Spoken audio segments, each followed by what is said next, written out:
Magandang araw mga boss. Ngayong araw na to ay mag-i-install tayo ng fascia frame, metal fascia, gutters at saka mga bubong. So natapos natin ilagay yung ating 2x4 na trusses.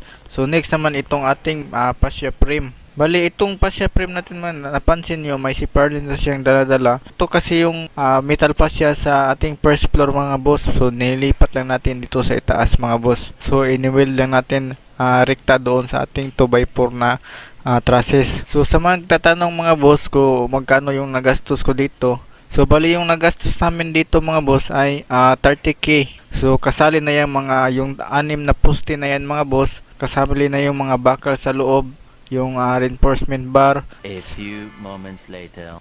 So ito na mga boss, natapos natin i-install yung ating fascia frame. So at yun naman sa harapan, ito yung natira sa kilid mga boss. At yun naman sa harapan mga boss, yun yung sa ibaba nilipat na natin doon sa ating second floor na bubong. So ito yung mga insulation foam sa ating first floor mga boss, yan. At saka yung makikita natin yan, yung ating kisame. At saka yung trusses natin. So yan mga boss, yung pinag-weldingan natin yan mga boss dyan. So maglalagay pa tayo dyan ng hook mga boss. At yan din, so lalagyan natin yan ng hook para in case na may malakas na hangin, so hindi siya basta-bastang matatanggal. 10mm na hook. At saka dito naman sa likod ay pwede na hindi natin lagyan. May naka-usli naman na bakal yan, as ibibend lang natin yan. Tapos i-build natin. Ito na mga boss, maglalagay na tayo ng metal fascia. So ito yung ating metal fascia mga boss. So i-install natin yan doon sa fascia frame. So madali lang naman i-install yung metal fascia mga boss. Metal fascia mga boss. At madali din ito ikanto. Unlike sa gutter at saka flashing gutter, so mahirapan ka talaga sa pagganto. Pero lang kung magaling ka or latero ka mga boss, so yan yung trabaho mo. So bali kinantuhan na natin dito sa ibaba mga boss kasi mahirap kasi magkanto doon sa itaas na. So dito na lang tayo nagkanto sa ibaba, yan. So natapos na yan natin magkanto at nalagyan na rin natin yan ng pintura. So bali yung kantuhan natin mga boss is yung flashing gutter at saka gutter. Diyan natin ilalagay yung flashing gutter sa gilid mga boss. At saka doon sa harapan is yung gutter. Yan, so dyan natin yan nilalagay. A few moments later. So yan mga boss, pasensya na hindi ko na videohan yung paglagay ng gutter at saka flashing gutter. So ito na mga boss, natapos na pala. So next natin gagawin is maglalagay tayo ng insulation foam. So bali yung ating bubong mga boss ay hindi natin yan nilagyan ng teak screw. So pinatong lang natin yan sa ating mga purlins. Isa-isahin natin yan tanggalin at lalagyan ng alambre bago natin lalagyan ng insulation foam. Higpitan lang natin ng mabuti yung ating alambre para hindi siya maglalaylay at mahigpit yung ating insulation foam. Bali yung haba nating insulation foam is 1 meter. So bali yung pagsusukat natin dito is sa isang insulation foam 4 na alambre yung ating ilalagay. So para sigurado tayong hindi maglalaylay doon sa lalim or magbubukod. A few moments later. So ito na mga boss, natapos na tayo maglagay ng insulation foam at saka yung bubong at saka yung yero. Yan yung nosing ng ating beam sa loob. At yung sa gilid mga boss is naka-flashing to kasi firewall kasi yung sa gilid. Wala tayong nilagay nga 2x2. So sa loob ay meron tayong nosing na 2 inches. Ganyan. So nilagay na natin yan ng 2 2x2 na kahoy. Ganyan. Para yun yung magsisilbing nosing natin sa loob. Bali yung taas ng ating beam mga boss ay 10 inches mga boss. So yan yung taas ng ating beam, 10 inches. So atin riniredy lang natin ito mga boss para pagkatapos ng malagyan na ng cover, so lalagyan natin yan ng rebars. Paghahanap namin doon sa bakal namin nilagay para abang sa beam, yan inaangatan namin yung mga abang sa ating beam. Bali yung abang sa ating beam mga boss ay 10mm lamang mga boss. Dawil na binaon natin sa poste para abang sa ating biga. At yung ating biga mga boss, yung bar natin, yung reverse natin sa ating biga ay 12mm mga boss. Yan, 12mm po yung gamit natin. Yan mga boss, natapos na natin ilagay yung ating reverse sa ating beam. Yan. So itong mga bakal na to, ito yung idudugtong natin doon sa ating mga vertical para sa ating CHB. Ito yung idudugtong natin. Nandito tayo sa itaas sa may bubong. Ayan. So ito na mga boss, nalagay natin yung siding sa may firewall mga boss, at meron na rin yung tangsi mga boss para yung magsisilbing guide natin na hindi mawala sa tuwid yung ating biga.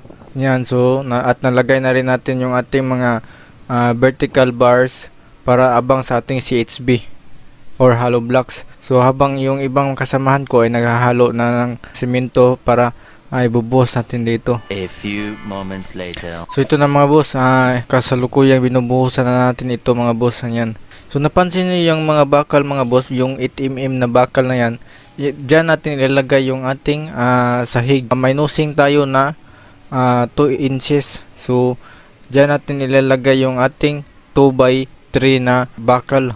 So yan yung magsisilbing sahig natin mga boss. So hindi concrete yung ating sahig dito mga boss. Ito.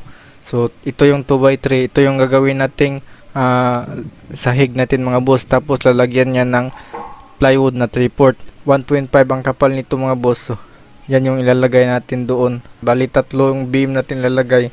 At yung sa gitna at saka yung pangatlo mga boss, hindi na natin yan lalagyan ng beam. So ibababa na lang natin yung trusses. So next is dito naman tayo sa kabilang side na mga boss. So maglalagay din tayo ng beam dito. Bali lahat ng firewall mga boss is lalagyan natin yan ng beam para yan yung magkakarga doon sa ating CHB. So yan mga boss, kailangan natin yung beam para hindi mapupunta lahat sa ilalim yung pwersa. Yan yung abang sa ating beam mga boss. Bali wala po yung putol mga boss. Magkarugtong po yan sa kabilang beam at saka itong nakikita nyong bakal. So plus back na tayo mga boss. So ganito namin nilagay yung abang mga boss yan. Bali 4 yan.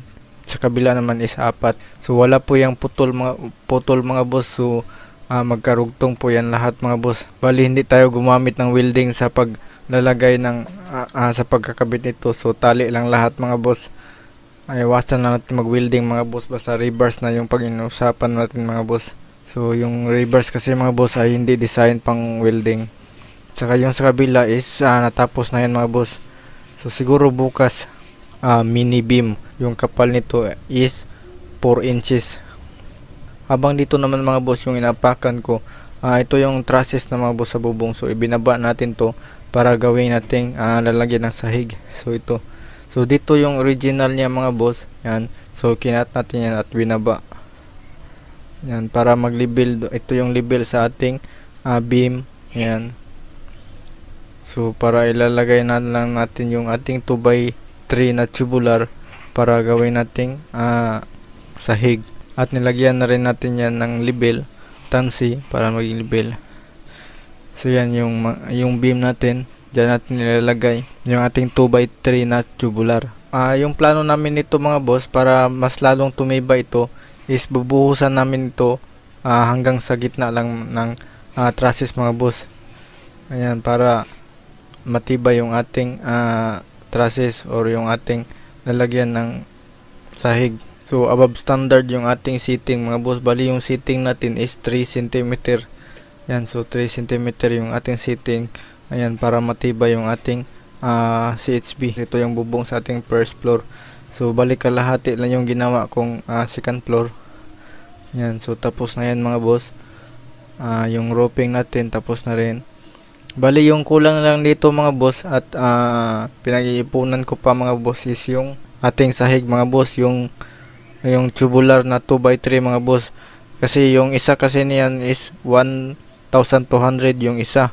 Yung kapal niyan is 1.5 mm. Bali yung magagamit dito mga boss sa 30 square meter is 16 pieces na 2x3 na tubular. Kasi yung distansya nito mga boss is 1 foot yung distansya ng ating tubular. At tinigilan muna namin yung pagtatrabaho nito is nag-iipon muna ako. So hanggang dito na lang muna mga boss. Maraming salamat sa panonood. Kung nagustuhan yung video na to, please like and subscribe this channel.